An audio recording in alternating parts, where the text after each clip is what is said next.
Imagine this. It's April 1912, and the grandest ship ever built is making its maiden voyage across the Atlantic. A marvel of engineering, hailed as unsinkable. But just 4 days later, it lay broken on the ocean floor, and over 1,500 lives were lost. That's the story we've been told. But what if the Titanic didn't sink the way we think? What if this tragedy wasn't an accident at all? The Titanic was enormous for its time, over 880 feet long and nearly 100 feet wide.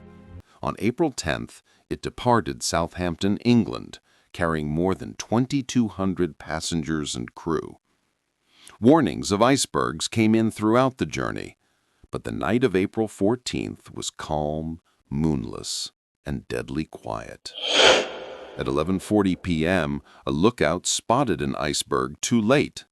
The ship scraped along the ice, tearing open its side. Within hours, the Titanic was gone. But cracks appear in this official story, details that don't quite add up. And that's where the conspiracies begin. Welcome to Midnight Raven, the show where curiosity meets the uncanny, and where the shadows always whisper back. We dive deep into the strange, the unexplained, and the what-ifs that keep you up at night. Aliens, conspiracies, ancient horrors, and timelines that never should have crossed. Watch closely, because not everything hiding in the dark stays there. At the center of one theory is the powerful financier J.P. Morgan. He owned White Star Line, the company behind Titanic, and had reserved a lavish suite for the maiden voyage. But at the last minute, Morgan canceled his trip. Why would a man so invested in Titanic's success suddenly back out? Here's where it gets darker. 3 of the wealthiest men in America, John Jacob Astor, Benjamin Guggenheim, and Isidor Straus, were aboard. They allegedly opposed Morgan's plans for a central banking system, what would soon become the Federal Reserve. Morgan, who stood to profit enormously from its creation, survived. His rivals, conveniently, did not. Was this sheer coincidence, or something far more deliberate?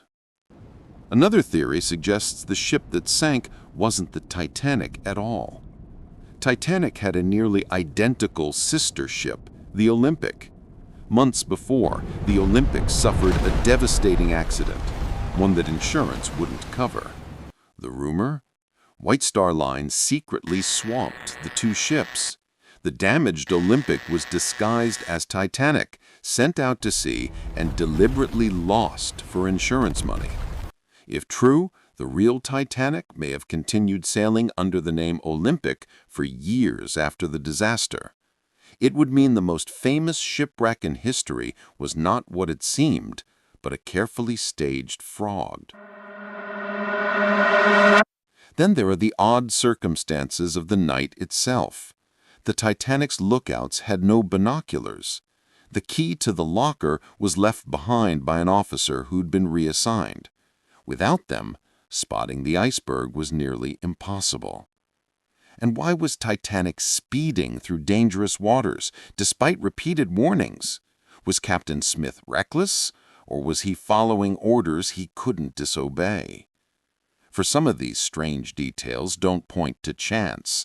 They suggest intent, a disaster waiting to happen. Over a century later, the Titanic still captures our imagination, not just as a tragedy, but as a mystery. Was it an accident of fate, or was it shaped by greed, power, and hidden agendas? Perhaps the Titanic wasn't just lost to an iceberg. Perhaps the truth itself was buried with it. So I'll ask you, do we really know what sank the Titanic? If you think the Titanic story left you questioning history, wait until you hear this. What if humanity was never truly alone? What if Neanderthals, the ancient cousins we thought were gone, never went extinct at all? Could they still be out there, hiding in plain sight? Click here to uncover the truth in our last video, What if Neanderthals never went extinct?